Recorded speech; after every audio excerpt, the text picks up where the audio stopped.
Well, first of all, thank you so much for having me here. And I met so many inspiring women and men already. And I look forward to hearing the following presentations. My slide changing thing. Is it this one here? So, a few weeks ago, I came across a talk by Jeff Milgan, then head of the Young Foundation, where he wonders why is it that we are happy to fund countless science experiments with the hope that something worthwhile will eventually come up. And yet we are far more reluctant to even consider the possibility of being experimental when it comes to social systems or business setups.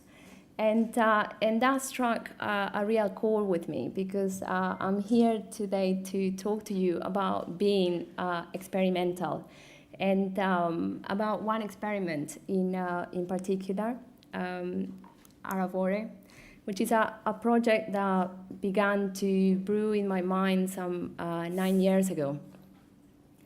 And I'm going to talk to you about the whys rather than the hows, plainly because I feel that the why is always the most interesting thing about any project or any brand for that matter.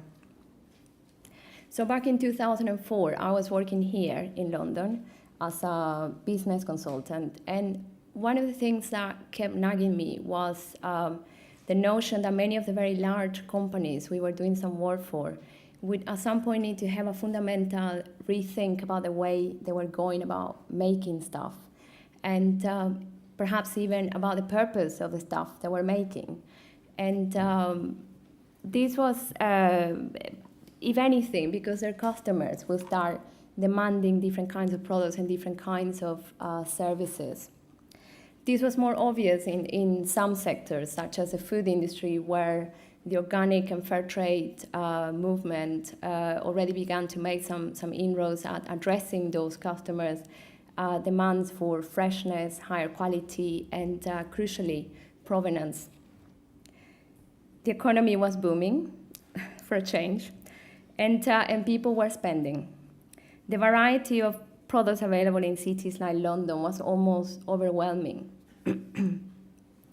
And what I felt was overwhelming too was that in spite of this apparent abundance, there was a sameness to the range of products, all made in the same anonymous factories by the same anonymous people in who knows what conditions. So with this in mind, and my first child on the way in 2005, I finally felt brave enough to put my money where my mouth was, quite literally, and thought, why not try and build a brand in the way that I imagine brands will need to be built, like in the future. And slowly, Aravore began to take shape. The idea was simple. If we were going to bring a new product into the market, this had to be special. I didn't just want to bring another label to sit alongside the thousands and hundreds of thousands of existing labels. We were going to try and do things differently by focusing on quality and design, of course, but also by creating products that had a history, products that told stories, products that would in fact be coming into the world with their own name and personality. My sudden interest in baby wear or children's wear, fueled no doubt by the imminent arrival of my daughter, made me focus on kids wear. And Aravore was launched at the end of 2005, a children's wear range made entirely out of organic raw materials, which we source directly from the producers, and made using lots of couture handcrafting techniques, which in our own atelier. Initially, we focused on knitwear. There is something very tactile and emotional about knitwear. We seem to get attached to our knitwear in a way that we don't seem to do with other pieces of clothing.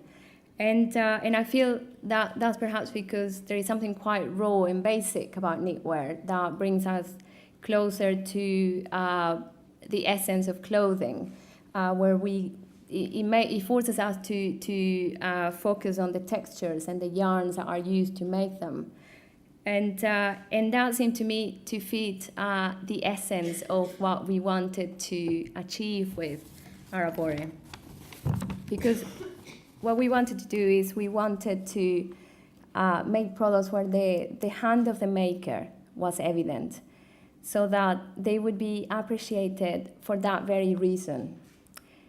Products that reminded people that there were many skilled human hands and lots of time and care invested in creating them. To this day, all of our products are signed by the person in our atelier who makes them. And although I think that some other brands are doing this now, when we started back in 2005, it was a pretty novel concept. For us, it was simply a way of establishing a human connection between the people making the products and the people buying them, a connection that seemed to us had been lost. The notion of sustainable fashion was not something that was taken seriously by the industry until at least a couple of years later, where sustainability started to translate into many ranges across women's wear and menswear. So much so that Vogue referred to it sometime in 2007 as not a passing trend. We were careful also to work on the design and the quality side of things first and foremost.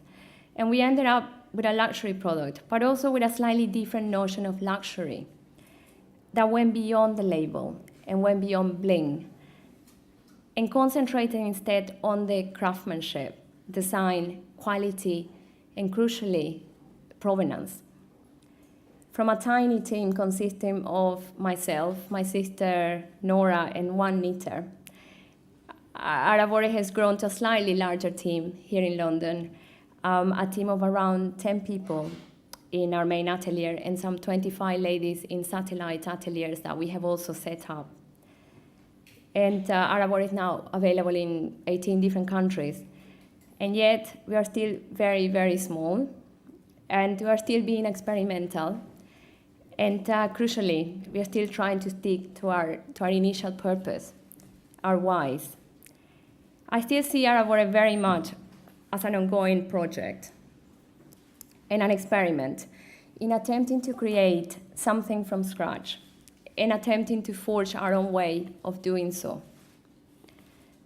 It hasn't been easy, and as I'm sure many of you here would know, combining motherhood with starting your own business is not the easiest of combinations, to say the least.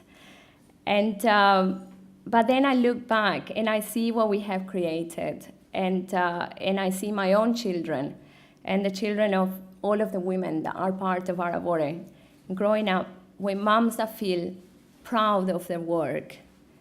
Moms that are able not only to feed and clothe and educate their children with the fruits of their work, but that are also able to inspire them and fill them with ambition.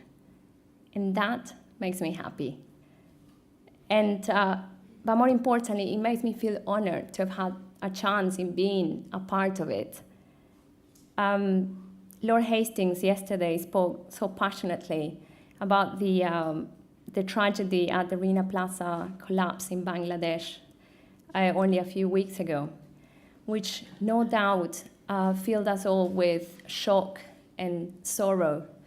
But I hope it also filled us with outrage that we as consumers with a choice are still letting things like this happen. And this is precisely why I think that we so very much need to keep experimenting. And for my part, all I can tell you is that our little experiment has so far been more than worthwhile. Thank you.